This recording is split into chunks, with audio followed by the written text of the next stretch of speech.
Hello, Kate. There you are. Hello. Okay, speak up for me. Let me hear. Right. Yeah, I can hear you. How are you? I'm well, thanks. How you doing? Awesome. It's a beautiful morning here. Brilliant. Where are you again? You're in Canada, aren't you? Yeah, about an hour west of Toronto. Okay, brilliant. Well, it's overcast and miserable and it's late afternoon here, so yeah.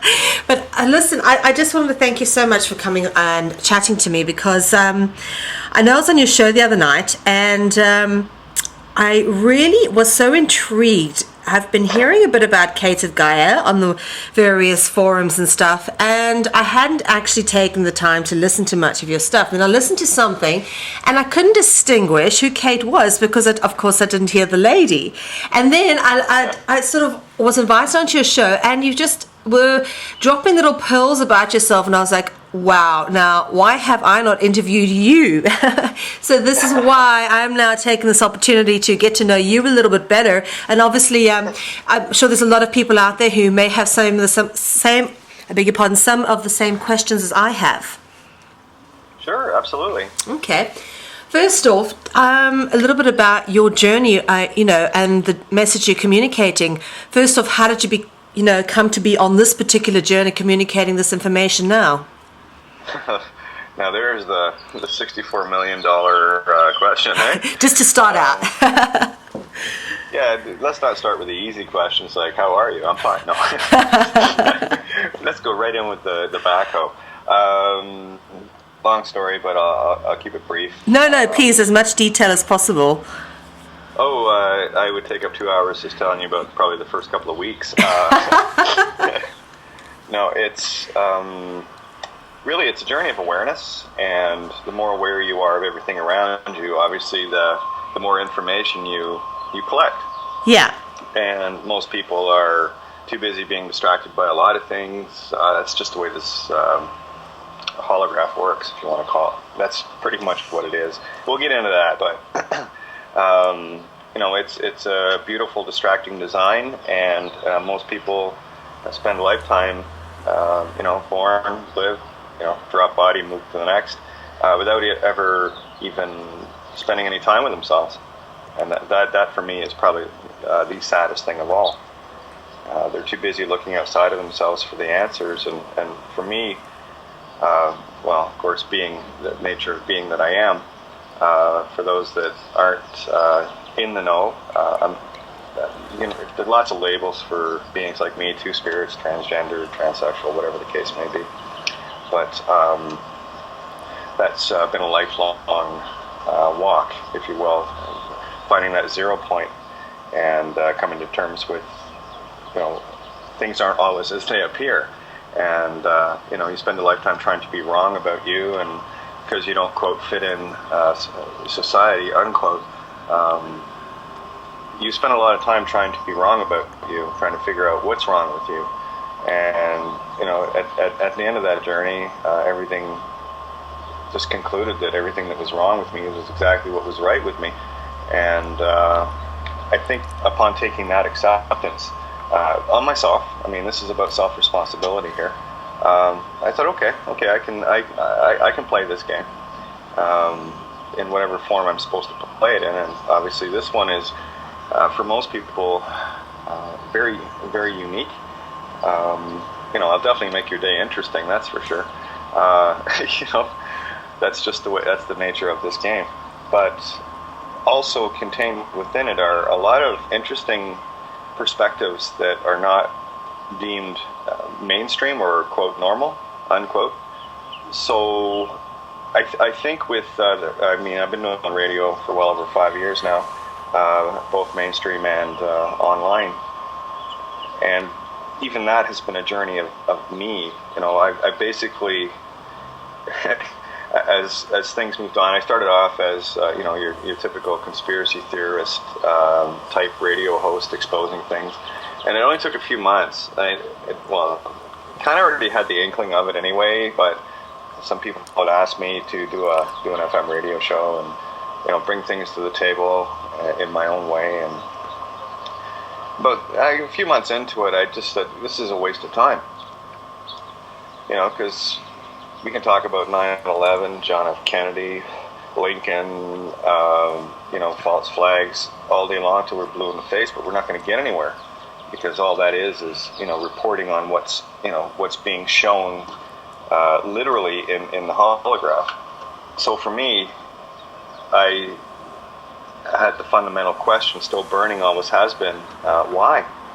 Why are these things happening? What is the true nature and purpose of what we're doing here? And we can look around and see everything as far as in the normal sense. This place is insane. Wars and corrupt systems and corrupt governments, controlling mechanisms, and I've often said those that consider themselves free are the most enslaved, because they're not looking outside the box. They're in the lazy boy comfort zone, as I call it. Yeah. So for me, I refuse to be comfortable. I think that's probably the best thing. And my journey in terms of the truth movement, I hate labeling things, but it's just to give people perspective on it. But awakening, all these new age terms that just kind of whatever. I'll use them because they're common speak and people kind of get the notion, but this is most certainly not a new age concept at all. New age to me is a trap. But for me, I got very proactive, a little over 3 years ago. And because I knew a lot of things that were happening, I'd already, beat CRA. It's the Canada Revenue Agency for the corporate lies, that all tax agencies are. And of course, went through a divorce and had a lot of fun with my ex's lawyer, who really did not like me, up to the point of taking me into court on a criminal contempt of court charge, only to have the judge hand him his ass, because it was just a fear ploy. And of course, fear, having lived in terror my whole life, I learned how to manage it. I've been on stage my whole life, stage fright to an incredible level, but I did it. And it was, as I look back now, it was conditioning. I spent most of my life as a singing songwriter on stage, and of course the different things we musicians, artists, whatever, do to support those things to keep it going. I'll give a quick little analogy of the day in the life of a typical singing songwriter. I use this joke as an example. How do you define a folk singer? Well, there's someone that has a $5,000 guitar, throws it in the trunk of a $500 car, and drives 5 hours for a $50 gig. Okay, so that's basically it. You take your craft seriously to the point that it's not about the money; it's about the message. And of course, we spend a lot of time getting the best tools we can to deliver those messages. We get the real instruments and the real mics and all the rest of it. And it's not about being compensated, it's about making sure your message gets delivered properly. So that being said, we'll move on up the line. I created a little stir with the system as I was exposing corruption left, right, and center in the city of Guelph. I'm talking the police services, the newspaper, and city hall, and all manner of stuff. And of course, I'm not a quiet type. In as much as I am, I'm not. I mirror that, and where I see stuff going on, I have platforms to speak of it. So I do, and I did. And of course, at the advent of me daring to say I want to be peaceful, truthful, loving, and honorable, and notifying the system thereof, began an incredible amount of system terrorism. That's the only way I can describe it. Effectively sending in a notice of claim. This is going back the old stuff. This is, by the way, anything I'm saying that I've done, just ignore it. Been there, done that, and dispelled it for the illusion it is. And hopefully I can cover a bit of that, because I want to get into the allegorical nature of this place before we're done here today, Mel. And thank you so much for interviewing. I cherish being interviewed. It's such a different headspace for me, and thank you for that. Oh, you're welcome. But like, it's such a broad, obviously a broad subject. Your background and history. It's difficult to go at a linear angle. But can we just stop there for a minute and go back a bit? First off, your origins. You're Irish and then moved to Canada. Yeah, well, as I put it, I plopped out in Belfast, Ireland, right? I don't like to use terms like born and whatever, but because there's no such thing, we're infinite, so it's just a transitional thing, right? So this body plopped out in Belfast, so that's my perspective where I came in here. Came to Canada when I was 3, went back when I was 11 till I was 14. I ran into some issues there. The long and short of it was a few things going on, but fundamentally, when I was 12, 13, I was in that transition where I was raped for many months at Sea Cadets. Where? Sorry, at where? At Sea Cadets, Belfast Eagle. Okay. Sea Cadets, Right. by Chief Petty Officer. One of the people that we're all taught to look up to and respect because they're in positions of authority, and of course that really set the stage for the rest of my life. That was my first encounter with the corruption and evil intent of Admiralty, if you will, and it was, for me, it's an allegorical. I look at it as not what happened to me, but exactly what this system is doing to everybody. So it was just a physical allegory for me to look at it and go, okay, well, we know who we have to sort out. And lo and behold, of course, when we talk about courts and whatever, it's all Admiralty. We talk about, and this ties in so many things, like the Phoenicians, Phoenician law, of course, Venice, Phoenician, same thing.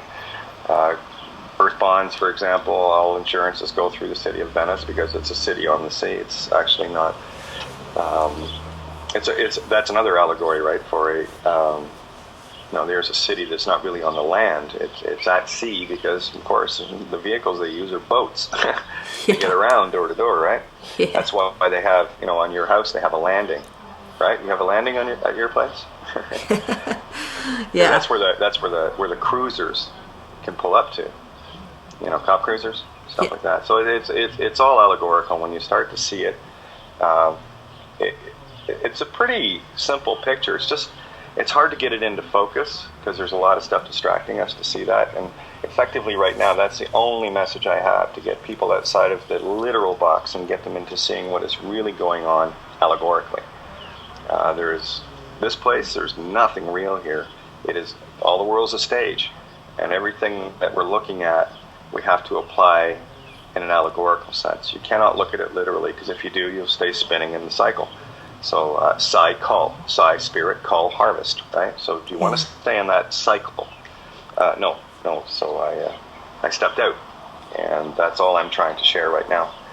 Yeah. So I came back here and did my schooling, picked up, actually redid schooling because they're so backwards here compared to back home.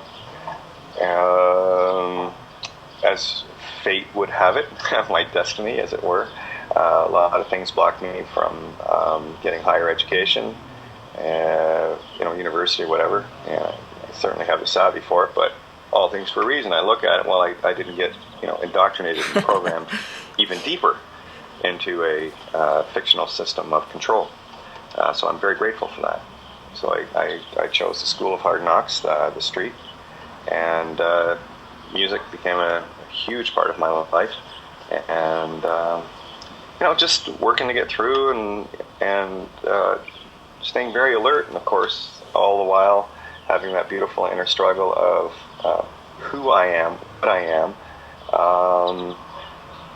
It was always there, and that was one of the things that the biggest lessons was, or the biggest lesson was for me, in that beings like me, we learn to hide really, really good. I'll tell you, when I come up, people are like, some people, oh yeah, okay, I get it. And others are like, what? So I decided, well, if someone is really, really good at hiding, then they're really good at finding the little hidden things, right? Yeah. It's a mindset.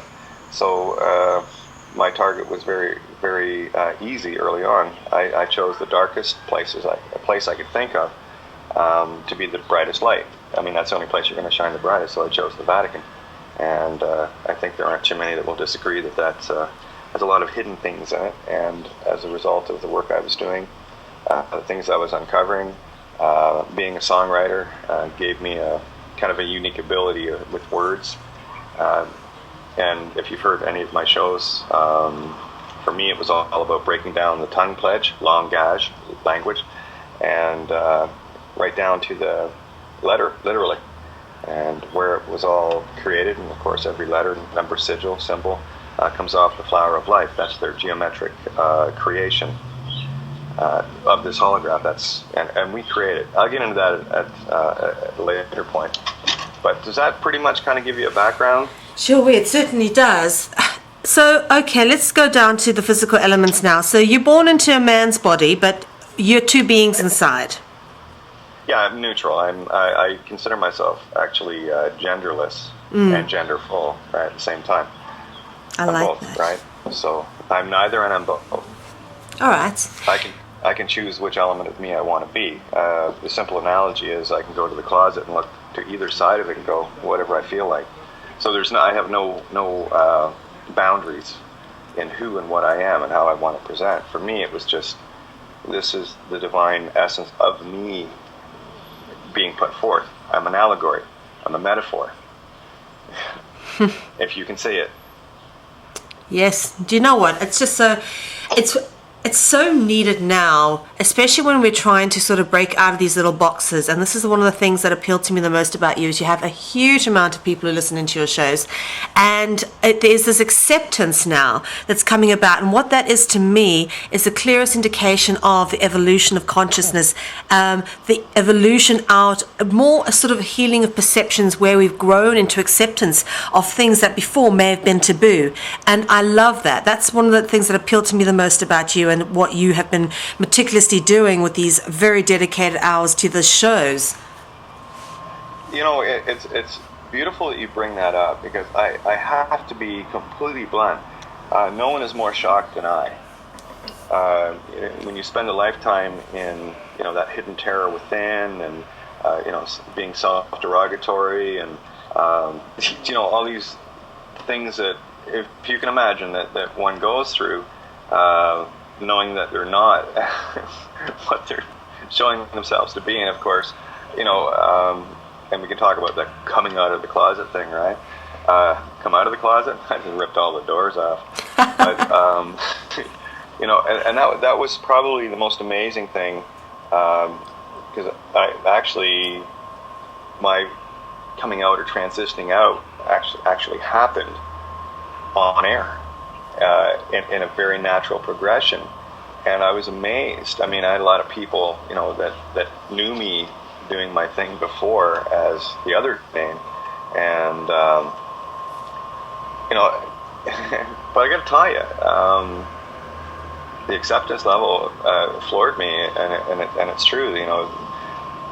Beings like me, the most terrifying thing we have are the things that we create in our own minds that simply didn't materialize. And you're right, acceptance, and it's not, here's the thing, I don't need to be accepted by anyone. For me, it's, I've got a mission, I've got something to share, I've got a very unique viewpoint. It doesn't make me special, it just gives me a different viewpoint, that's all. You can talk to an airline captain, and he or she will have a different perspective on life from their perspective. You can talk to a sous chef, you can talk to a fisherman, and it doesn't make them special, it just gives them a different viewpoint, and that's all I am, just a different viewpoint in a very, in a huge array of perspectives. I mean, we have 7 billion of them here on the planet, so I'm just one of those. And very unique indeed.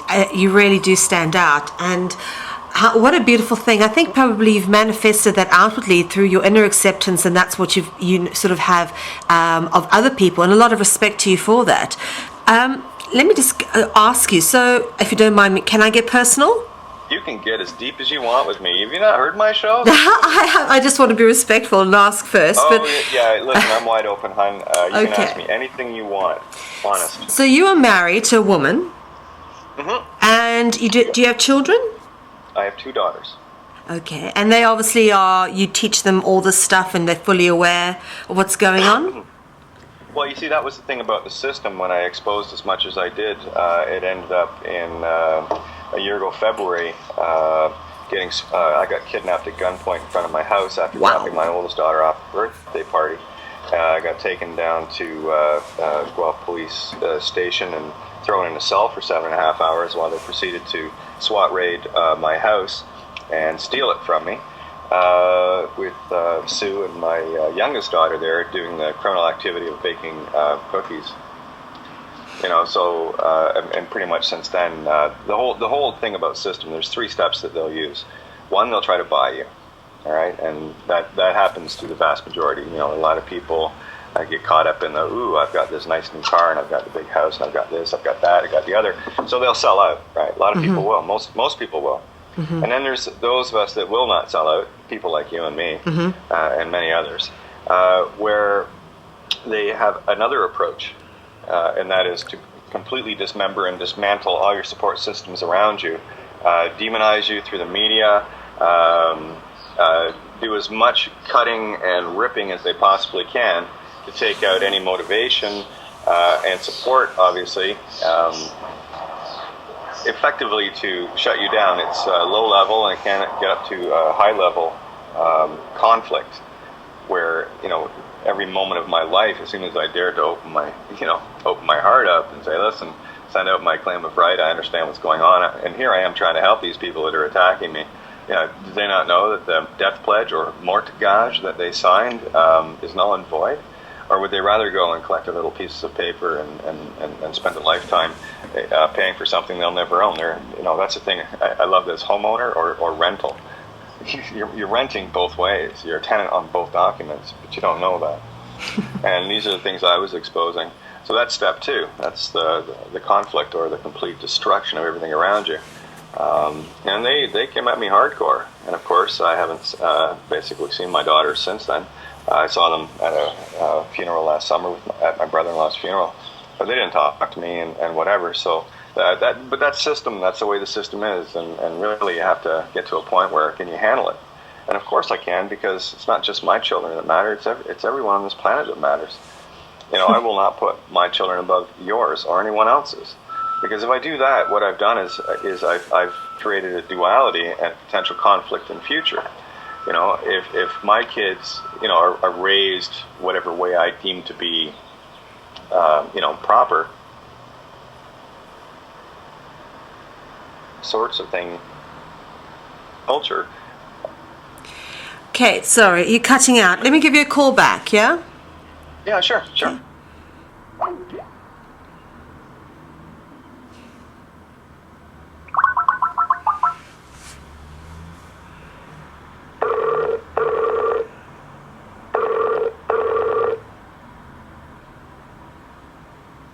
Hi, Kate.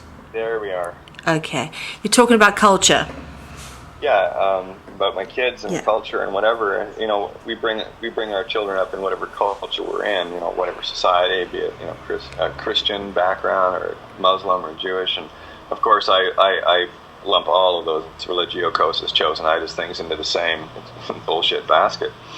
And that's all it is. And I definitely want to explain that to people. You know, those that are going to church need to know who they're worshiping. And it certainly isn't a God of love. They got you in the mirror, and they got you feeding the darkest energies all your power. Yeah. Let's not do that. Just saying, right? But it didn't make sense to me that if, you know, my kids were raised properly, and not to say that someone else wasn't doing it right, but, you know, in a peaceful way, if I can't break the walls down with everyone, then there is potential conflict with my children from someone else's children, and I don't want that. What I want is merging. You know, people to get rid of these divide and conquer things that have been placed on us. You can call it religion, you can call it country, you can call it borders, you can call it politics. You call it whatever you want, but these are all just means of dividing us and conquering us at the same time, to keep us fighting against each other, while the handy few will sit back and go ha ha ha ha, and literally, steal all our creation. That is another concept I really want to share with people. I share it all the time on the shows that I do, and for me it's critical, but we'll get to that. Where else do you want to go here? Okay. All right. So your children, obviously, you've explained a bit about that. Now, your current partners, do you prefer men or women, or both, or do you have anyone special in your life? The only one that is referred to as special, and here's the thing about me, I can see both sides of everyone. I don't care if you're in a male body or female body, I can see both of you at the same time. That's another neat little trick that we have. And it's an essence. You can sense the being's essence, and of course, Sue.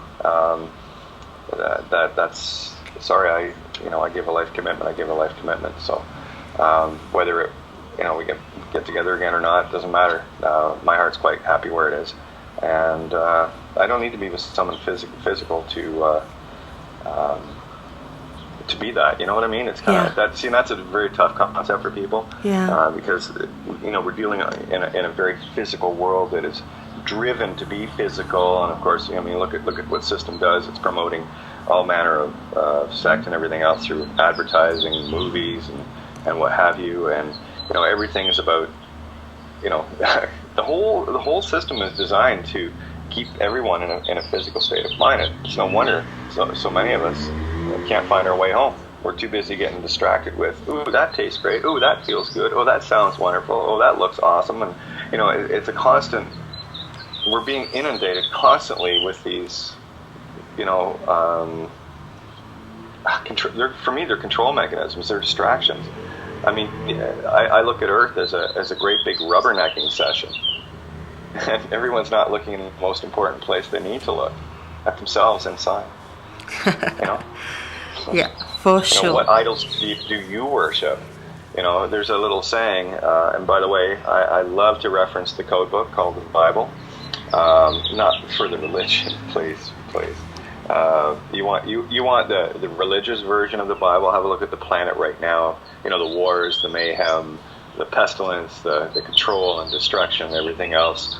That's what the literal translation of the Bible has given us based on our churchianity structures. And it doesn't matter, Judaism, Islam, Christianity, they're all worshiping the same God. You might know that God as people call it Yahweh, but no. Names like Ra, Baal, Marduk, Moloch. Oh yeah. They got everything in the mirror here. Thou shalt have no other gods before thee. Are you paying attention? Yeah. Who's thee? You. Thou shalt have no other gods before me is another version of it. Yeah, of course. Why would you want to worship outside of yourself? And that's effectively what's happened. Is you got these back in the ancient times, they're worshiping the light outside of themselves, call it the sun up in the sky or whatever the case may be. But for me, everything in the light here is actually poison. It's all mirrored here because it got you projecting and looking out into another creation that we have created, but we did it unknowingly. Maybe I should give the concept right now so people can kind of follow that one along. It's the knowing versus the all unknowing, okay? For me, it's a very simple concept, and for those that understand that we are all one consciousness, just different perspectives of that. I refer to it as we are all little sparks of the all spark. And upon ourself, in the realization of consciousness, of being aware, suddenly had this look around, if you will. Of course, consciousness is all creation. And at first there was, trepidation and fear, but then we realized we're alone, so there's nothing to be afraid of. And then the penultimate question of why? Why are we aware? What is the meaning of it all? And there's that beautiful question, tree of life, the why. That's a singular intention that branches to exponential creation. That's another symbol of creation itself. So we decided to have a game. Because infinity is a long time to spend it with yourself. It can get kind of lonely and boring. So we create this game of discovery of ourselves. this is my intuitive speaking, by the way. This is what I feel, and it's after countless hours of looking and meditating and you name it. And this is where I'm at right now. This is the only thing that feels right and makes sense logically. So we had to have a game. So we decide, like nature shows us, when a sperm hits an egg, the egg in mitosis splits into two. So there's our consciousness. We split our consciousness into two. One side of it would always remain all-knowing, and the other side would always remain, have to, in order to maintain duality, unknowing. In order that, if we don't know anything, we now have the ability to play the game of discovery, self-discovery. We try to make sense of ourself, our schizophrenic self. That's the only way I can describe it. I mean, look around the planet. Do you think that we might be a little schizophrenic? Just a little? Yeah. Anyway, so the rules of engagement were simple. The all-knowing, because it was all-knowing, it wouldn't make sense if it still had all power. So what happened, as I feel it, was the all-knowing at that point became powerless in creation, just an observer. And as we found out, certain parts of it became a manipulator. And the all-unknowing was given all the power of creation, but we didn't know it. There's an allegory in court that shows you the same thing. Everyone looks at the judge as being the all-powerful because he or she are wearing the robes and sitting up really high and all the rest of it, and they get paid the most, but actually it's the mirror opposite. The judge is powerless. The one that holds the true power and doesn't know it is the clerk, because they're the ones that are taking the energy, the life source, the literal spirit that is being traded in skin called money. That's what money is. All money was created off the bonds, slave bonds, birth certificates, and debt obligations. So when I speak of money, I'm speaking of your literal spiritual or physical flesh. Someone had posted a comment about in the UK, and I remember this. If you didn't have any money, you were skint. So, well, let's say it right. You were skinned. You had no skin left, right? And everything's there in allegory if you can see it. All right, so here we go. Now we have, I use a chocolate bar as an analogy. If you and I were to, say someone gave us a chocolate bar, and let's just say we weren't at the level we're at right now, and let's say you were given the opportunity to cut the chocolate bar in half and choose which half you wanted first, chances are that chocolate bar might not be perfectly balanced, and if you're not quite as benevolent as I know you are, you might take the oxymoronic bigger half, right? So here, we'll make it fair. Tell you what, now, you can cut the chocolate bar, says the third party, and Kate, you can choose which half you want. And in that process, what we have now is you're going to cut that chocolate bar at 0 point. You can get the atomic scales out and measure both halves, and they'll be exactly the same to the nth, decimal point. You know what I mean? And that's effectively what it is. We have the part of us that is still all-knowing, and always will be. That's what I call the fail-safe, the default. So if everything goes all wrong, all-knowing will always know that, and reel it in. But from all-knowing to all-unknowing, we have degrees of our perspective as we split out, right? And some would be very close to all-knowing, but still not have all the answers.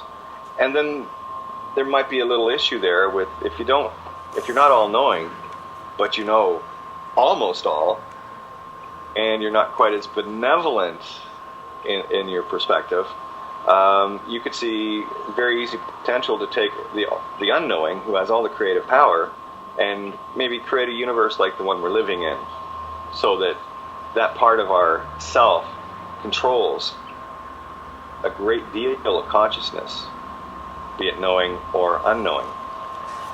You see, here's the problem with this world as I see it. We are the creators, the true co-creators.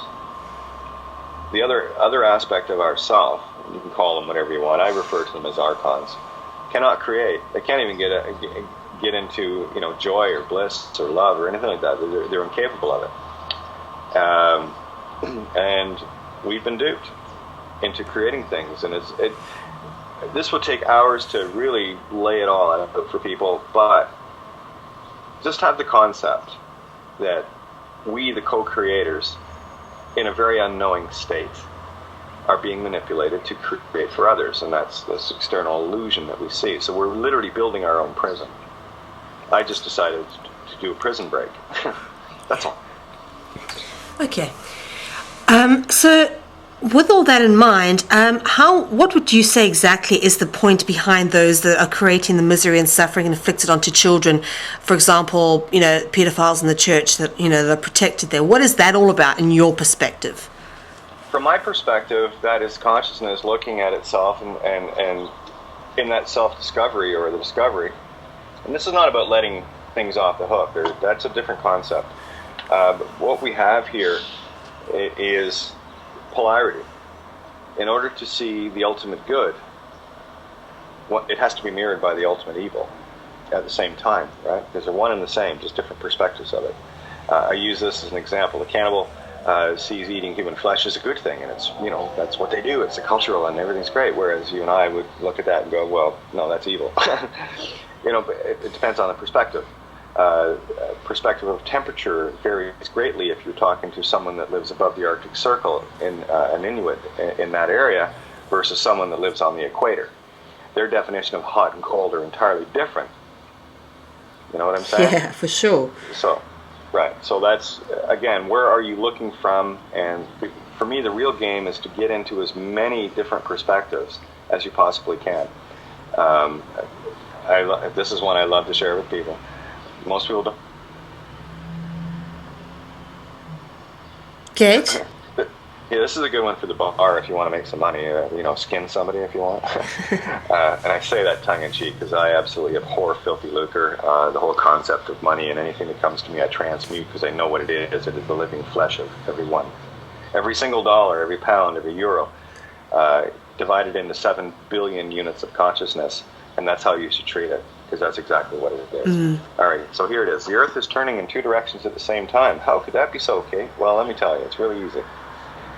If you were looking at the Earth, let's say you're out in space, you're looking at the Earth with the North America being up and South America being down, looking at the equator, you'll notice, like they show you on the Meat Stick Media, CNN, the Earth is rotating in a counterclockwise, right? And yeah, that makes sense. You can go all the way around the Earth and it's still rotating counterclockwise. And then, of course, well, let's have a look at it from the North Pole. So you go up to the North Pole and look down on it, and lo and behold, yeah, absolutely, it's turning counterclockwise. I'm thinking, okay, well, let's swing it all the way south. Let's look up from, the South Pole. And if you look up, you'll suddenly notice that the Earth is actually turning clockwise. So it really depends on your perspective. Duality is actually perfect singularity once you can see both sides at the same time. An easy way to demonstrate that for yourself is to pick up a coin, I don't care what it is, and put it on the bridge of your nose where your right eye can look at one side of it and your left can look at the other. It'll be a little blurry, but you'll get the concept of the singularity. Another example I like to use, coin toss. I'll pick up, say, a $1 coin, and I'll toss it, and I'll call it head of the dragon or tail of the dragon. Oh, that's what the heads and tails are, by the way, on a coin. Okay. And of course, it hits the floor, and someone will call out, I'd say that it's heads facing up. They'll say, oh, it's heads. And I said, no, it's $1. Just because you can't see the dragon's tail doesn't mean it's not there. And the only proper coin toss I would ever consider, and it has happened to me a couple of times in my life, where I flipped a coin, hit the ground, and it landed on its rim and stayed there. That's singularity. Interesting. Very interesting. Sure. So, wow. Obviously having to have transcended all this, the physical elements and gone through the fire that you've had, you've evolved into an immensely spiritually aware person. And you've now taken to the airwaves. How many nights a week are you on? I run 7 nights a week. Wow. That is insane. That is so much commitment. Yeah, it's funny. I was saying that last night before every show. A friend of mine out west, MJ, asked me, a few people have asked me, but specifically MJ, said, do you actually, plan out your shows before you go on the air? I said, no, I wing it. because I live in the now, so why would I want to plan something, right? And that might sound counterintuitive, counterproductive, but of course it does, because that's not normal for this very planned society we live in. They want you planning everything. They want you making a list and checking it twice. They want you, booking in at 9 and leaving at 5. They teach you that at school. They teach you early. School starts at 9, ends a bit earlier, right? They're just being a little kinder, getting you into that slave motif before you actually have to work a couple extra hours.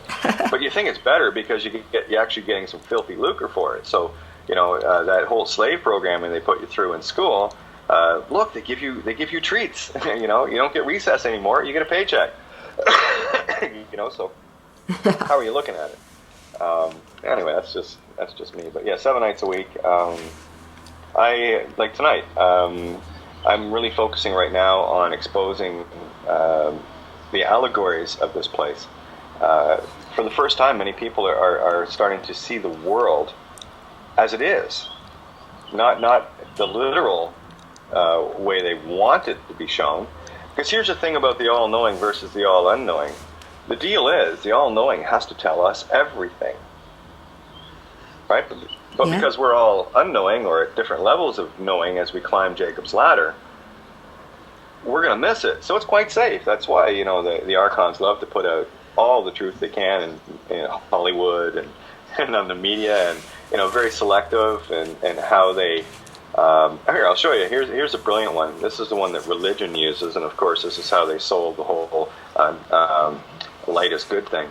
In the beginning, God created light and saw that it was good. Okay, that's great. So what you're saying then is that everything dark is evil, but you don't come out and say that. You leave that for people in a duality, divided and conquered, to assume that subconsciously. Oh, okay. Well, I'll tell you what. There's a reason why Hollywood wants you all afraid of the dark. There's a reason why they have ghosts and ghouls, and you don't see the werewolf coming out, during the day when the full sun is up. It's always a full moon. And of course, vampires walk out in the sunlight. They die instantly. And actually, the vampire analogy is the closest thing we have to what's really going on here. And here we are calling them vampires. And really, what we need to be is understand that this whole light that we're in here is an external light. And it's not us. It's idol worship outside of oneself. You're you're blinded by the light. What you need to do is look at everything in the mirror, and you'll start seeing what's going on. If they're see, here's the thing with me: if system says this is bad, I automatically know it's good. If the system says this is good, go here, I say that's evil, I go there. I go 180 on everything this system does, and that's where I found truth. It's the only place I ever found it. Because those that are trying to control you, it's like this. If you had a gold mine and you were, really ego-driven and greedy and all the rest of it, you wouldn't be walking down into town saying, I've got a gold mine and here's where it is. No, you'll keep that to yourself. Yeah. You'll keep that all greedily to yourself. And that's system, right? When a bank says invest in this and that and the other, well, it's gonna cost you. Because I guarantee you the banks are 180 degrees investing in the mirror of it, because they know it's going to collapse and fail. This system's coming down. And as much as they're trying to scare people, saying, well, the economy and all that, blah, blah, the only thing the system's afraid of is the system coming down. Because all of a sudden people wake up and realize that money is the skin of their fellow man, and that they're literally cannibalizing each other, and they're, committing slavery. I can get into real deep things here, and I talk about this all the time. You're praying. There's that word, praying. You're praying on your fellow man as you're praying to their Moloch, their Baal, and all that energy is going into a neat zone in space. You might want to, ask the question why they have the new Vatican. One of the newest observatories in Arizona called Lucifer, and why so many of the Vatican, and actually the Vatican owns most of the astronomy observation places. Why they're all focused at Orion. Why is that? What's going on there? Well, that can get into some pretty heavy stuff here, and I kind of want to keep it without the distraction, but I see it for the allegory it is. And effectively what's happening is all this energy that is being collected in the churches and the synagogues and the mosques, and you name it, all this energy is being collected, and it's going 180 degrees, guys. Sorry to tell you, it's literally powering up. There's an Anu, or a nebula. Anu, by the way, is heart, creation zone. There is both a divine feminine and a divine masculine Anu. The divine masculine rotates counterclockwise, and the feminine rotates clockwise. Right? And with the male one, what it is projecting, or the masculine version of it is projecting and creating stars. Okay, that's where you look at a nebula, and it's amazing. You can look at the shape of your heart and look at the nebula, and you'll see that right inside the nebula, and that's where these stars are getting generated from. So what I see it as is all this energy is being directed at this particular nebula, and that's where we're creating our own illusion here, because the more light and stars that come flying out into this hologram, the more poisoned it is. I look up in the night sky and everyone says, "Oh, look at the pretty stars," and I look up and go, "Oh, look at all the poison." That's not my light. Interesting. So, okay. And there you go. Very interesting. So the Ryan, all of our energy that's going into the churches and stuff, and this is something that fascinates me, because this is obviously, I've spoken to before. I work with Kevin Annett in the International Tribunal into Crimes of Church and State, and Yep. I've always wondered, what is it really all about? I mean, yeah, they're raping children, sacrificing them on the altars under the Vatican and what. They've got all these sort of pointed minarets on Muslim cathedrals. On Catholic cathedrals, they've got these massive towers, also normally obelisk-shaped tops, or definitely pointing the energy in a certain direction, channeling it. And so I am fascinated by what you said now, but is it all going to a certain specific place, the Orion Nebula? That's where all the roads from Rome are leading. All roads lead to Rome, and where's Rome pointing all the observatory telescopes, right? Another thing to note, for people that want to see this in the physical, because ego needs proof. I don't. I just feel my way through life. But for those that need proof, you might want to look up David Lapointe and the primer fields, or I call it primer fields, on YouTube. And all you need to do is watch the first video. He's got a series of them out right now.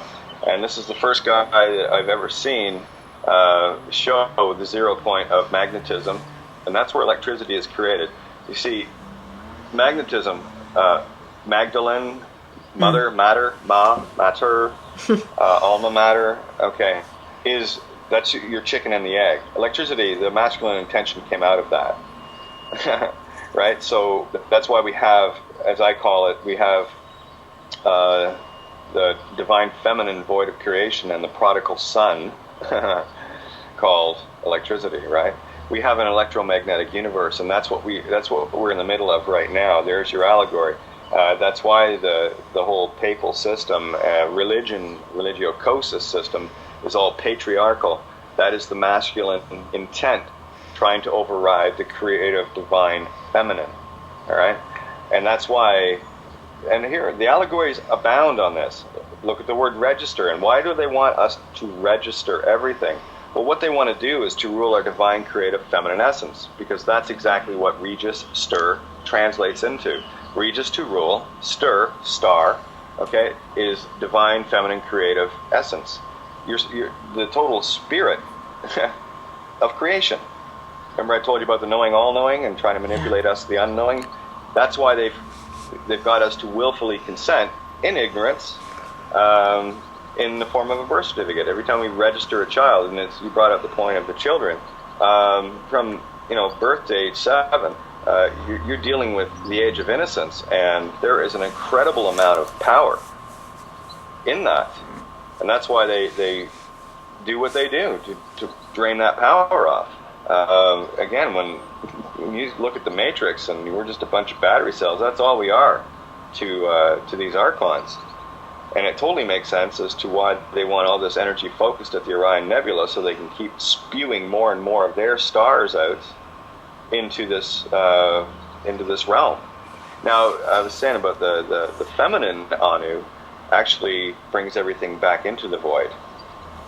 And see, the analogy of the pole shift, where the sun rises in the east and sets in the west, will be, rises in the west and sets in the east. What that is allegorically telling you is that is a heart shift. That is not it's not a physical thing. That's a spiritual thing. The pole shift occurs within you. You can talk about the north pole of a magnet and the south pole of a magnet, right? I can get into some pretty deep stuff here if you want. Yeah, but it's very interesting. I'm trying to keep it as simple as I can.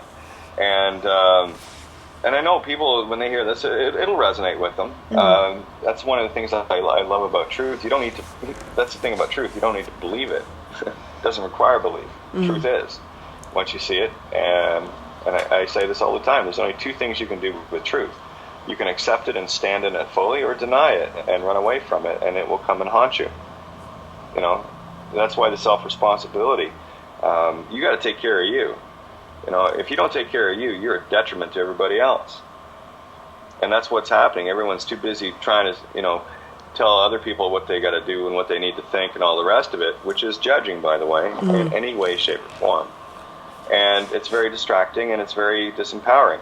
Other allegorical references, if you look at the voting, or as I call it, the volting, the L is silent in vote, the volting system, that's why they have electrical ions. Elections, you probably call them. Yeah. Look at the words. They'll tell you. Everything is there. Once you start to see it, once this veil comes down a little bit, it shreds very quickly. So, again, I don't look at things as good or evil. I look at them as good and evil. Can you see both sides of the coin? Can you see the head and tail of the dragon? Yes. That's it. And that's a tough one for people because we've been so indoctrinated into this duality. You're a boy and you're a girl, and you'll play with dolls and you'll play with guns and you'll be this and that and the other and blah, blah, blah. And look at our canvases we come here with. Beautiful, perfect canvases of creation. And, we start out life, and depending where we drop in my case, in Belfast, into a Protestant, pro-British, rah-rah the Queen, with family in the Masons and paramilitary, whatever, and here's little old me saying bullshit to all of it. But that was what I got smeared with, and these are the kind of quagmires we have to walk our way through. There's a beautiful word, admiralty, right? Do you know what it means? Most people don't. Well, here it is. I'll break it into 4 words for you. Admiralty. All right, ad means in Latin to, as in to go somewhere, or to do something. Mire, to bog down, all literal. And T, of course, this was where music gave me the final keys to what I was looking for, is the note of love, T. Do, re, mi, fa, sol, la, T. And don't bother going back to the money, okay? Do, no, not a good thing. Stay in love. It's the only thing that conquers the law society. Do, re, mi, fa, sol, la, T. There's a reason why they call it law society. It's a lower note. And they want to keep you down there. They want to keep you down. So there we have it. Admire all T, which is to bog down all love. How do you think they're doing? I think they're doing pretty good. They got people fist fighting. They got them, being vengeful and seeking justice and all the rest of this crap. And here's the truth. If you can handle it, here's the truth. If you did something wrong in terms of harming another, who needs to prove it when it's already done? The universe already knows.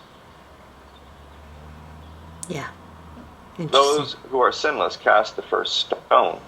I just threw away the bag of rocks I had, and I don't bother anymore. I let be. Que sera, sera. Whatever will be, will be.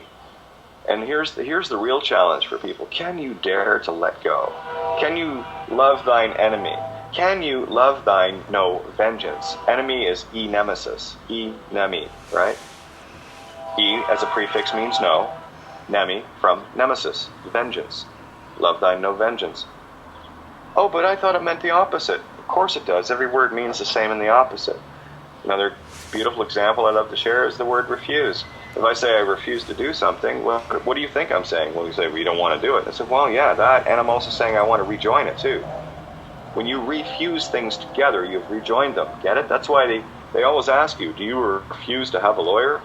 Oh, absolutely I refuse. Oh, well, there you just committed joiner in your ignorance because you didn't know that the words meant the same and opposite. And that's been the word tricks of the magistrates of the courts, to keep people in this crazy cycle of bring you into court, ramp up the fear, and then suck that energy off, focus it, and out to create more of their creation. I just decided to lose the fear, get in gear, and get busy. And don't mind the train. Is that what it is? I'm wondering. It sounds like a dragon outside. Well, it could be. You're a dragon, so am I. Yeah, I always wonder what that'd sound like, but it would be probably something similar to that. Oh, most likely. Sorry, I distracted you. No, that's fine. I finished the concept. Okay. And hit me, baby. All right, I'll give you another one. So, you have a very, very interesting perspective. It's interesting listening to you talk about perspective and then saying you have a very interesting perspective because you bring about a whole new way of looking at things through your own exploration. Tell me what you see unfolding for the future. Oh, I see beautiful things. My world that I'm creating, co-creating, and being co-created with me and all the other beautiful points of light called my fellow beings here is beyond astonishing. We don't have in our hearts and in our minds a world filled with war, pestilence, starvation, harm, fear, greed, lust. We don't have that. See, it's about the age of innocence. It's about growing up enough to be the child again. Yeah. See how that works? That's a neat one, eh?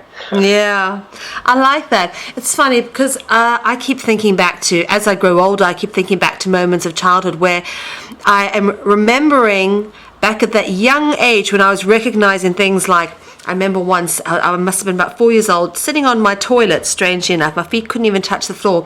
But I looked at my hands and thought to myself, what a strange body this is that I'm in, And, then you forget that... I felt the same way. But you forget... Yeah. You get my concept. Yeah, I know, of course. But then you move on. That?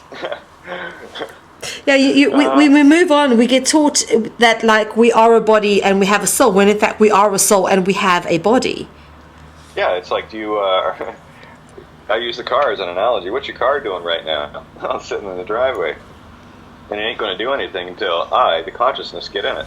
Same thing with the meat stick, body, whatever you want to call them. I call them all sorts of things. And not to disrespect it, I'm really just trying to break people out of the body worship. No, this is your temple, right? You have two of them, Solomon's temples, one on each side of your head. Wow, is that another analogy, Kate? Yeah, oh yeah, it gets deep. But the thing is, so many people have become engrossed in their bodies.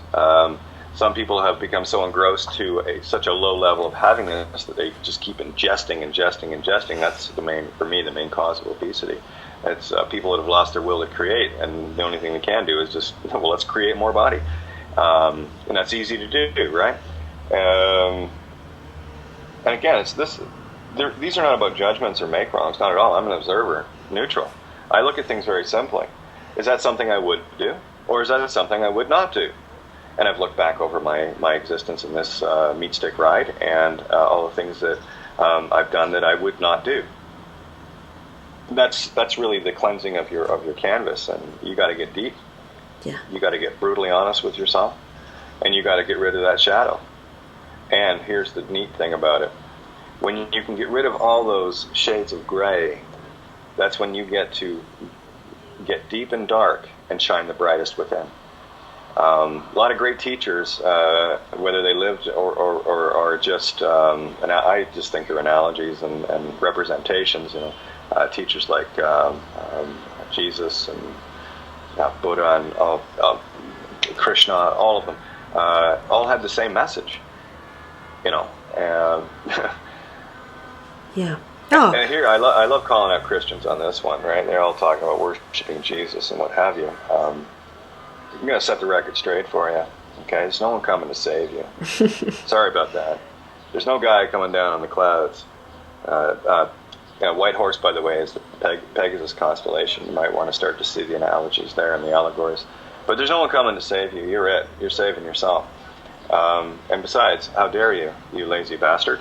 Someone else, got strung up on a cross and died for my sins, so I can go to, church on Sunday morning and get forgiven because of it after I've shagged the neighbor's wife or husband the night before. And there's that instant, get out of jail free card absolution of no responsibility.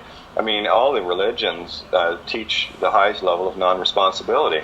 Well, you can do whatever you want. You can murder. You can this, that, and the other. And just all you got to do is, ask God for forgiveness, and God will forgive you. Okay. And I got to say, Christianity is the absolute lowest form of religion I've ever seen in my life. It's the most controlling. And I mean, look at it. You want me to prove how the Vatican is the Antichrist? Go for it. It's really easy. They show you in a symbol. Are you familiar with the key rho symbol? Yes. Okay, well, key rho, that's to symbolize Christ, CR, right? But when you look at the symbol, it's a P with an X across it. Yes. Okay? But that's the mirror image, because the true letter rho, Greek letter rho, actually doesn't have they have the P for Peter. They love their penises and their phalluses, palaces. That's where the H is silent, by the way, and not affected. Obelisks and what have you. They love their masculine patriarchal penis worship. That's why so many words have pen in it. Penitentiary, penal colony, pencil, pen. Pen, by the way, means head, so that would probably give a good understanding as to why it's referenced fellatio as giving head. Mm-hmm. Pen, head dragon, pen dragon, I call it out pretty blunt, by the way. I don't, There's nothing politically correct about me, because truth is what it is. Yeah. Now, where was I going? Oh, the Antichrist symbol. Yes. All right. So the letter P that they're showing is the representation of the Greek letter rho, but they've got the top of it swinging to the right when it's supposed to be swinging to the left, and pointed no less. Okay. But let's just look at the mirror effect. Now, when you hold that symbol up to the mirror, you're going to see what it's supposed to be and what it's supposed to look like. But no one ever thought that they were getting double-crossed with X, which is key. That's the Greek letter, key. That's why they want you to sign, where the X is. They mark an X on the signature because they want you in a very large way. And by the way, an X, when you sign put your signature on something, what you're doing is taking your spiritual intent and manifesting it into the physical. And when you sign a contract with an X on it, that X means without consideration. That means they can hypothecate the living snot out of it under UCC accommodating party, UCC 3-419 in their system. It's all illusion, by the way, so I like to reference things so people can check it to see for themselves, to see how I got here, where I know it's all bullshit. Okay, so let's take the symbol, key rho, which is actually the mirror image, and as we discussed the night you were on with us, Roma in the mirror is amor. Amor means love, so if the mirror of that, what's the mirror of love? The opposite. Well, that would be hate. So there you are. All roads lead to Roma and the Antichrist, because they've got the X reversed, but you didn't notice it. Hold it up to the mirror. You'll see it reversed. It looks exactly the same, but it is reversed. So there's your double cross. And then you're going to see the rho, which, by the way, is a very special Greek letter. It has a rolling sound. It means spirit breath, like spirit breath of creation. When you utter words, you're creating, you're manifesting. But you don't know that because you're the unknowing all creator. You didn't know that, and that's what's being manipulated out of us. That's why they had to control the langage, the tongue pledge, language. That's what language is. Mortgage, death pledge. Langage, tongue pledge. It's French. Most people don't see that, and that's okay. Fortunately, I've had enough looking at different things that all these things jumped out at me. So there you go. When you're worshiping anything that the Vatican puts out, and by the way, Judaism came out of it, Islam came out of it, all of the religions, the known religions came out of the Vatican. That's their control game. That's what you're actually doing. You're worshiping the Antichrist. And here's the thing. You are the Antichrist or the Christ. There's your two roads you got to take. It's got nothing to do with anything outside of you. Like I said, there's no one coming to save you. Not at all. But they got you thinking. They got you believing outside of yourself. And I call that the Savior program. And they use that a lot in COINTELPRO operations like OPT. Mm-hmm. You know, there's a perfect example. One people's public trust. Let's use a system to take the system down. And really, you're that retarded? You're dealing with people that write the rules for themselves, and they can write whatever they want when they want, just as long as they have your agreement that it's okay by using their system. Are you kidding me? That's insanity. You know? And until people finally say, I've had enough, and stop worshiping, you know, well, what were the first courts? The clergy, for crying out loud. That's why these guys and girls still wear their robes. And here's another one people don't think of. You know, when you go to a town hall meeting and people start speaking out against, say, the mayor or whatever the case may be, they get removed by bailiffs. They don't call them that in the town council meetings, but that's what they are. Because what you're in a courtroom. Because the chief magistrate of every city, especially here in Canada where you don't elect judges, but actually you do. They're called mayors. They're the highest chief magistrate in their jurisdiction, right? But people don't know that. I mean, there's the judge, the mayor, with all their aldermen, and of course they have a clerk, and of course they have bailiffs. And when you step out of line in church and court, and church and court are the same thing, look them up. They're the same bloody word. That's why people get ejected, because you're disrupting the courts. You see, and here's the other neat trick about the mayor being the highest magistrate. And they're elected, so they have the consent of the people. And here's the trick they pull. Every judge and lawyer and cop and everything working in their jurisdiction are actually acting as a proxy for the mayor. So the mayor is fully culpable for every crime committed in their city by proxy. There's your target. You want to play? That's who I like playing with. And they all fall under the Lord Mayor of the City of London. There's 3 mayors in London, right? There's 2 Lord Mayors, one appointed by the Pope, one elected, and then of course they have the regular City of London, you know, the mayor that's elected by the people. But the true power is the appointed Lord Mayor from the Vatican, and all mayors around this planet fall under that. Let's talk UPU, Universal Postal Union. Why would they call it Universal Postal Union when you're dealing with one planet? Sorry, I haven't sent any letters to the Arcturus system lately, have you? No. Oh, okay. Just, you know, I would, you know, if it were me, I would call it the Global Postal Union, not the Universal.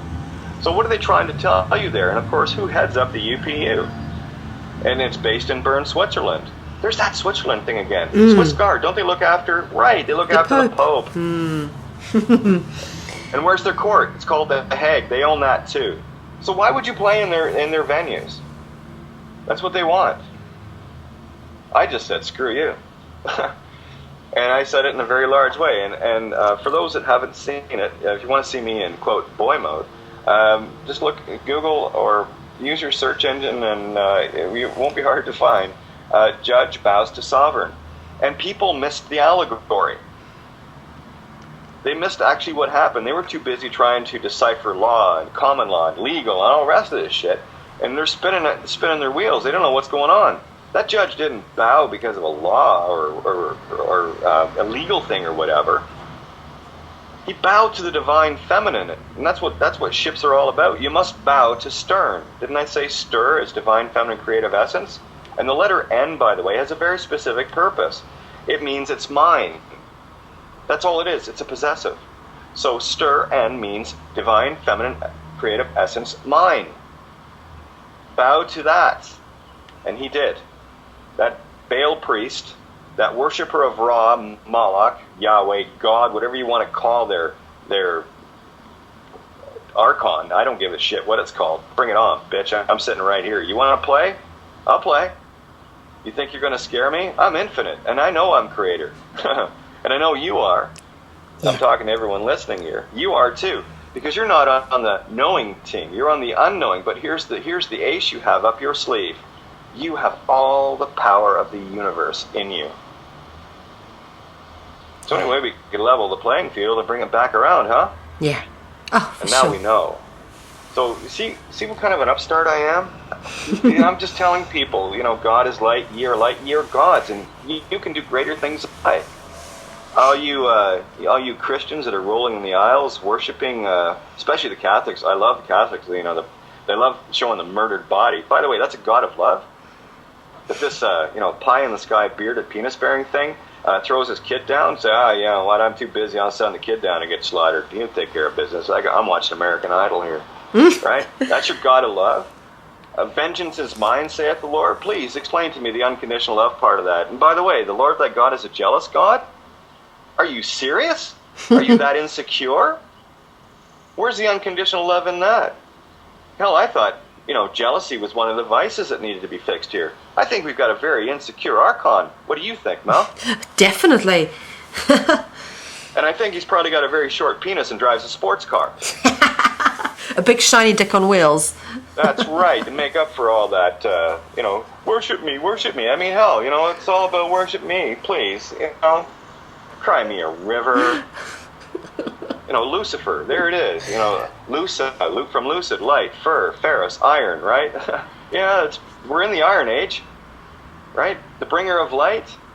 And everyone's out there going, oh, the sun, and oh, look how beautiful. And it's not yours. Well, it is. You created it. But it wasn't created with your intent. It was created with your ability and your dupedness. It's time to reclaim that.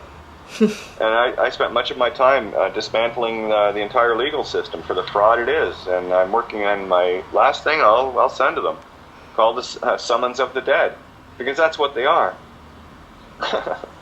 Wow. Yeah, that'd be interesting. Let me have it when you've got that ready. I will. Interesting. Yeah, I read it out, what I've got so far over the last couple of nights. But the whole point of it is this. I mean, you know, the word consumer, right? Well, look at the word summer. It's from Sumer or Sumeria, Babylon, right? That's why and everyone worships the summer. Of course they want to worship Babylon. And that's why they call you a consumer, a consumerian. Con meaning with or against. It means both. Look it up, 1913 Webster's Dictionary is when they changed it. Oh, and there's that. Look at the word Webster. What are the words designed to do? To get you all tangled up in the divine feminine.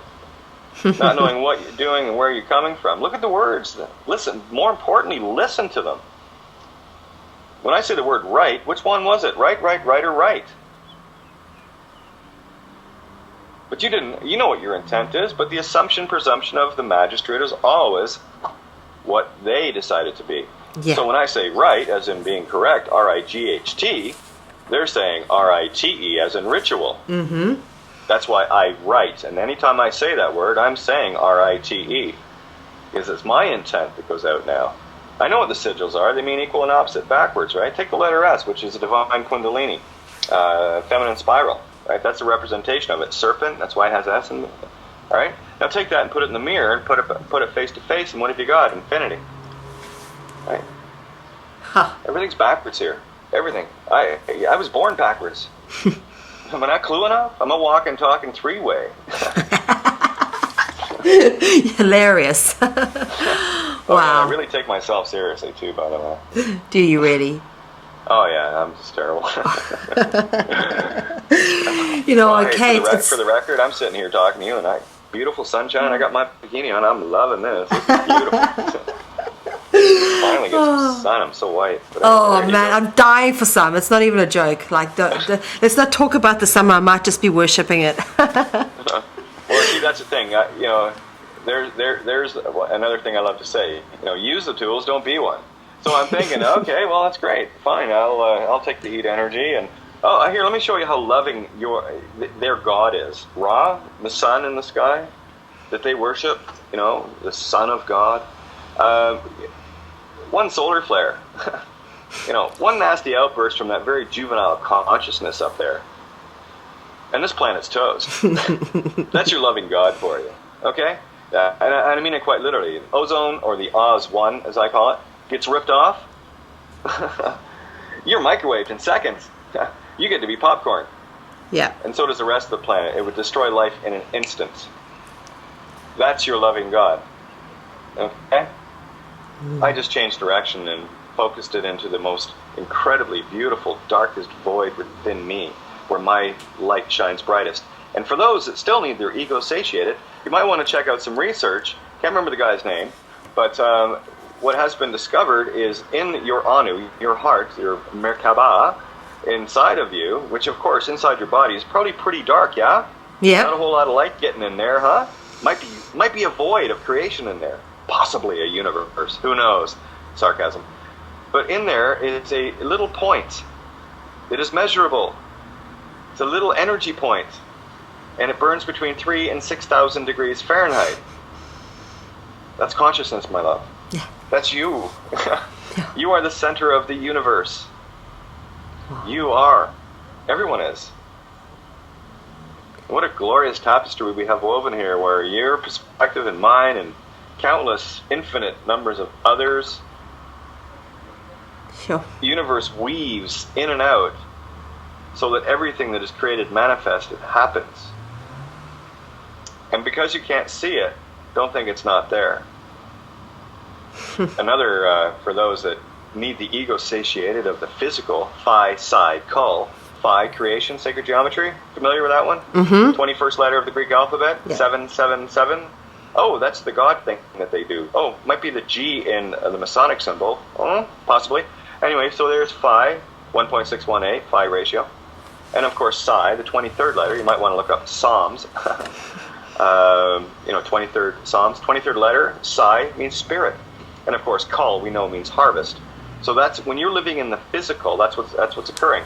You're getting harvested. Your spiritual creation is being harvested. Time to get outside that box, don't you think? Just a thought. Yeah. Don't mind me planting bamboo seeds. These grow very quickly. I've also planted some acorns. The oaks take a little longer to grow, but when they get there, boy, you can't break them. They bend in the hurricanes. Oh, brilliant.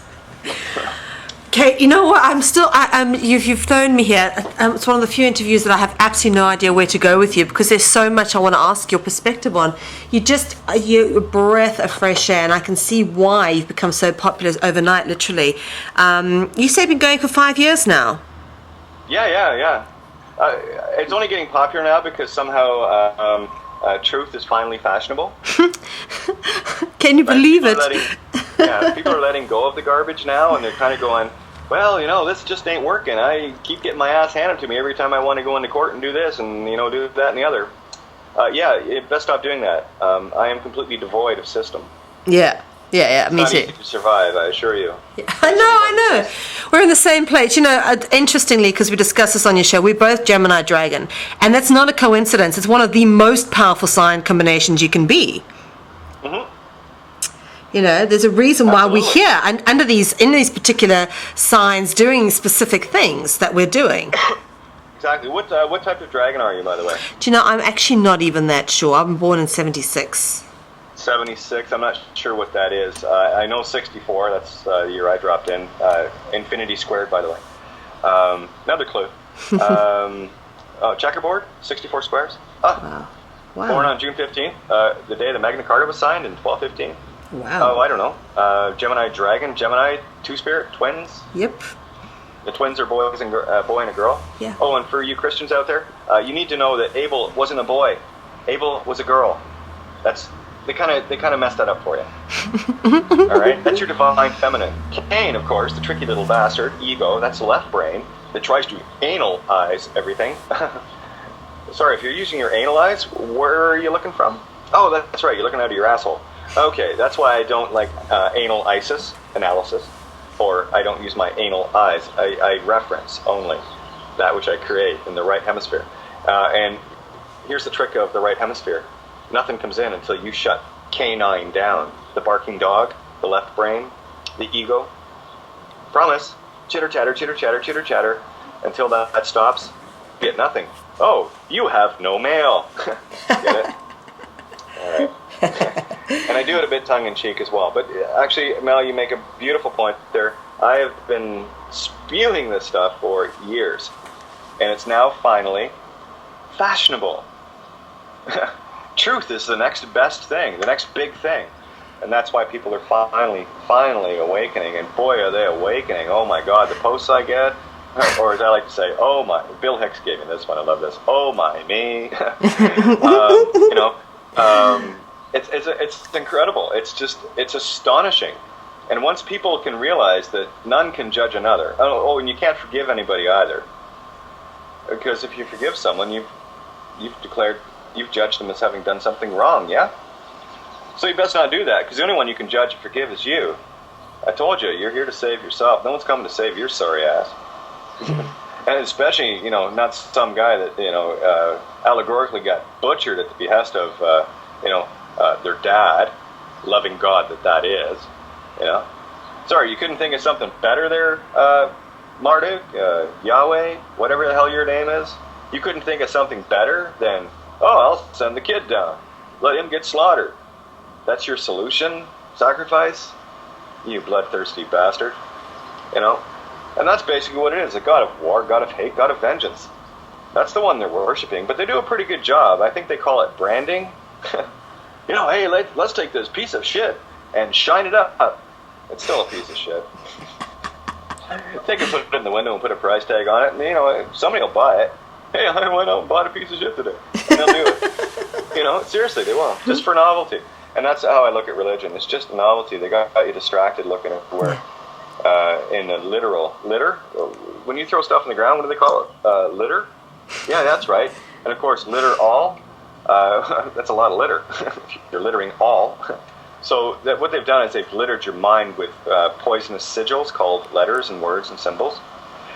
They've got you looking programmed from very young age, where you learn to speak first. So you didn't have a concept of joinder with their sigils. You just spoke because mom and dad said, hey, how's it going? And you went, good, right? What's for lunch? That kind of stuff. Because you knew how to respond in phonics, speaking. And of course, when you get to school, the first thing they do is they teach you how to read and write. Ritual, right? Okay. So, and they make it very specific. You got to make an A a certain way. You got to make a B a certain way in a certain order. And when you put certain letters together, they make neat things called words that sound that you're made to believe are the actual sounds that you're uttering, but they're not. They're visual spells. That's why they call it spelling. Maybe. Oh, it's just a coincidence, Kate. It's all just a coincidence. No such thing. Wakey, wakey. See the allegories. Yeah, for sure. So, right, you're quite a wordsmith then. Take me through some of your best. Oh, some of my best. Well, I already gave you a couple of my faves. I'm trying to think every word means its equal and opposite. It's just a matter of taking the time and going through the etymology. And it doesn't take many words for you to start to see this trend. Typical, I'll give you a couple of gems. My daughter, at a very young age, when she went, put her to bed, read her story, whatever, just before she would go to sleep, she had her baby Molly, which was like a cloth doll, and it had a tag on its bum, and she would flick the tag constantly. And while she was doing that, she would, over and over, she would say, EA, EA, EA, until she fell asleep. And this went on for years. And I knew there was a message there, because, I was kind of awake then, too. Mm-hmm. And I was watching both my daughters for the messages they brought, because they were in the purest form when they got here. I was there, delivered both my daughters, and as close as I could get to having my own. My children are my songs, right? The ones I gave birth to. I got lots of kids. Woo! Some people would call me a song whore, but anyway.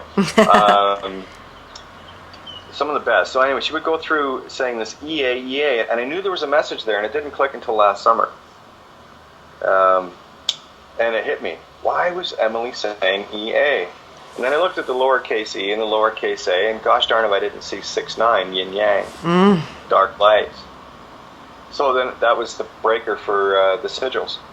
Then I started looking at all the letters for their hidden understandings of the sounds, right? So there's your EA, which is in the mirror 6 and 9, right? So they're mirroring creation, yin-yang, dark and light. C, note of love. Right, it's the open, it's creation, the O of creation, the circle of creation that is open to allow creation to happen. That's why C is in creation. C is the 528 hertz note of love, as long as you're in the pitch of 432. Right, that's when you tune your A string to 432, and then you tune your C from there. Okay, I don't use 440 pitch in my playing anymore. I use 432, have for a while, a couple of years anyway. Now, there another one, D, the letter D. You'll see that like 3D, right? 5D. They talk about dimensions. Well, I'll show you how the Trinity got boxed. You see, in the English alphabet and the Greek one, D is the fourth letter. Of course, 4 is 4 sides of the box, square, right?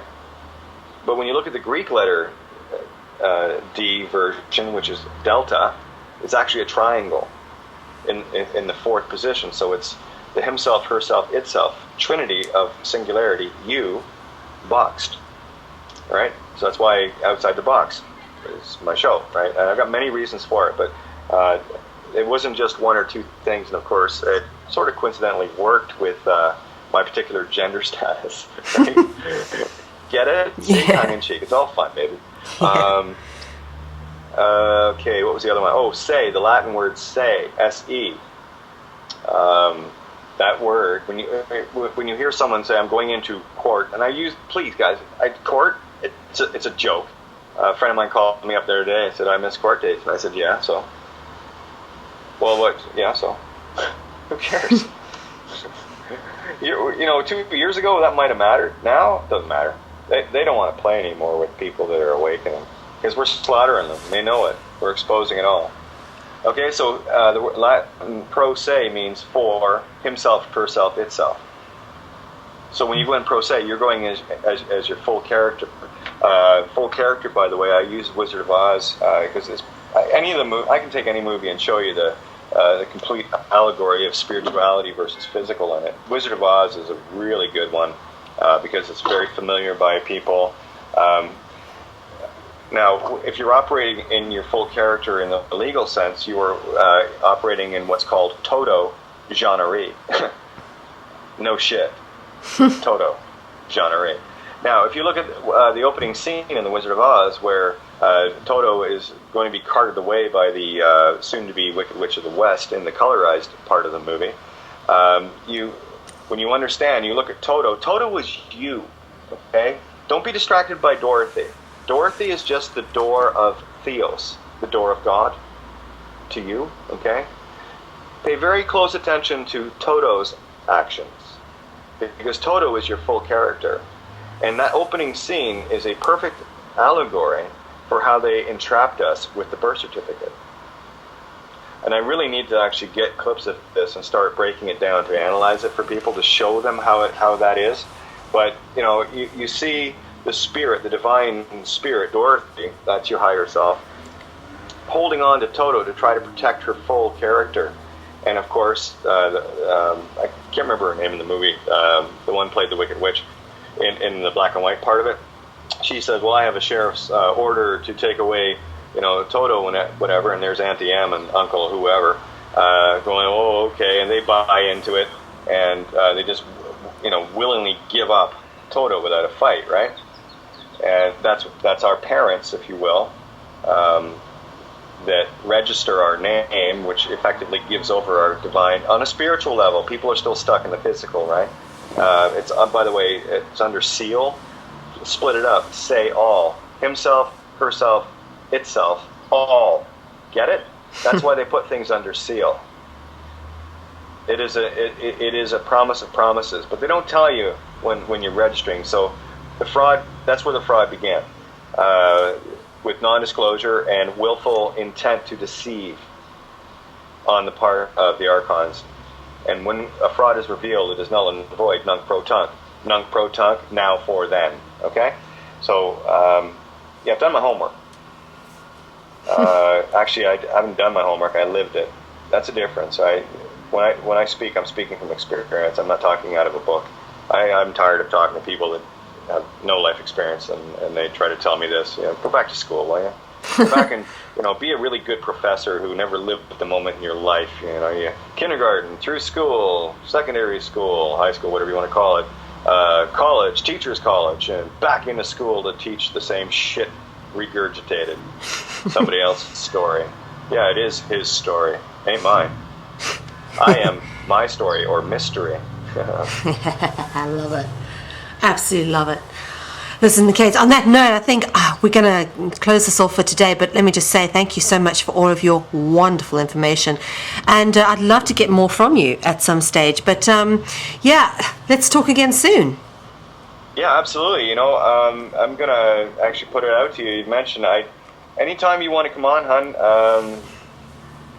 like I said, I'd say my door is open, but I don't actually have one. I'm a carpenter. I rip the door off in my universe. And I'd love to have you anytime you want, hon. Honestly, For sure. Because you guys are really getting the word out there, the right word. And of course, I always have an affinity for Geminis, and especially Gemini dragons. I know a few. Because, yeah, we do get shit done. There's no question. For sure, absolutely. And I can hear, you know, everything you're saying is right up my alley, but also just from such a wonderfully, beautifully fresh and original perspective. And what an honor and a privilege it is to speak to you. And, you know, you certainly do deserve your place in Freedom Central's catalogue of information. So thank you so much for your time today. Oh, mirror, mirror, mirror, mirror. Absolutely. And let me know if you can through Skype when you're available. I know it's late for you. It's 1 to 3 a.m. when you come on with us. But I would love to have you anytime you're available. If you want to get word out about freedomcentral.info, what you're up to, what you're doing.